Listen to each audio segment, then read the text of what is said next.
He found the guest book lying open on the piano, so he took out his pen and wrote down his name and address.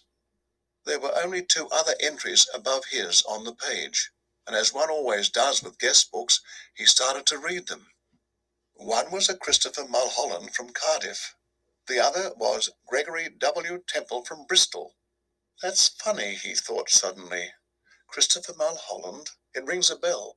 Now, where on earth had he heard that rather unusual name before? Was it a boy at school? No. Was it one of his sister's numerous young men, perhaps? Or a friend of his father's? No, it wasn't any of those. He glanced down again at the book. Christopher Mulholland, 231 Cathedral Road, Cardiff. Gregory W. Temple, 27 Sycamore Drive, Bristol.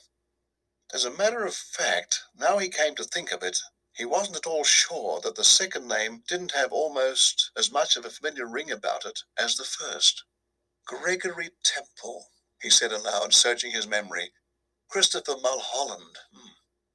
Such charming boys, a voice behind him answered, and he turned and saw his landlady sailing into the room with a large silver tea tray in her hands.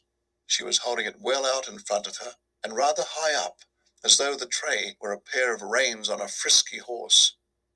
They sound somehow familiar, he said. They do? How interesting.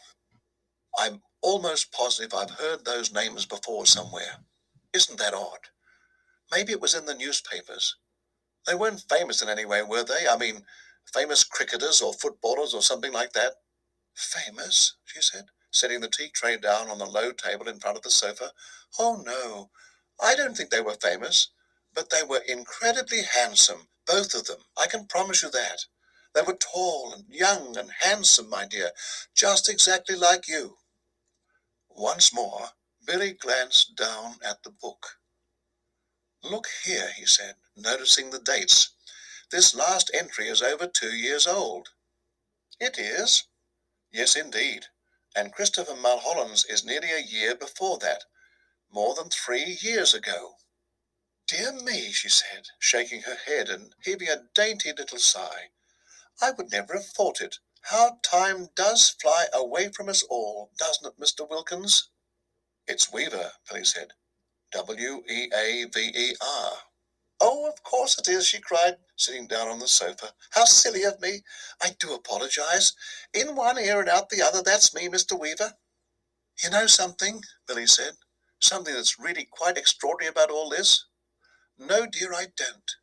Well, you see, both of these names, Mulholland and Temple, I not only seem to remember each one of them separately, so to speak, but somehow or other, in some peculiar way, they both appear to be sort of connected together as well, as though they were both famous for the same sort of thing, if you see what I mean, like Dempsey and Tunney, for example, or Churchill and Roosevelt. How amusing, she said. But come over here now, dear, and sit down beside me on the sofa, and I'll give you a nice cup of tea and a ginger biscuit before you go to bed. You really shouldn't bother, Billy said. I didn't mean you to do anything like that. He stood by the piano, watching her as she fussed about with the cups and saucers. He noticed that she had small, white, quickly moving hands and red fingernails. I'm almost positive it was in the newspapers I saw them, Billy said. I'll think of it in a second. I'm sure I will. There's nothing more tantalizing than a thing like this that lingers just outside the borders of one's memory. He hated to give up. Now, wait a minute, he said. Wait just a minute. Mulholland. Christopher Mulholland. Wasn't that the name of the Eton schoolboy who was on a walking tour through the West Country? And then, all of a sudden, milk, she said, and sugar? Yes, please. And then all of a sudden, Eton schoolboy, she said. Oh, no, my dear, that can't possibly be right, because my Mr. Mulholland was certainly not an Eton schoolboy when he came to me. He was a Cambridge undergraduate. Come over here now and sit next to me and warm yourself in front of this lovely fire. Come on, your tea's all ready for you.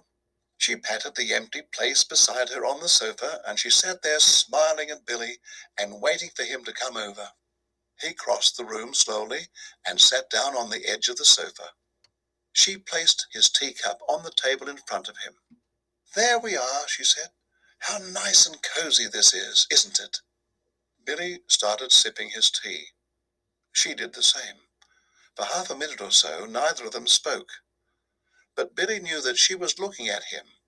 Her body was half turned toward him, and he could feel her eyes resting on his face, watching him over the rim of her teacup. Now and again he caught a whiff of a peculiar smell that seemed to emanate directly from her person. It was not in the least unpleasant, and it reminded him, well, he wasn't quite sure what it reminded him of. Pickled walnuts, new leather, or was it the corridors of a hospital? At length she said, "Mr. Mulholland was a great one for his tea. Never in my life have I seen anyone drink as much tea as dear, sweet Mr. Mulholland." "I suppose he left fairly recently," Billy said. He was still puzzling his head about the two names. He was positive now that he'd seen them in the newspapers, in the headlines. "Left?" she said, arching her brows. "But, my dear boy, he never left. He's still here. Mr. Temple is also here. They're on the 4th floor, both of them together."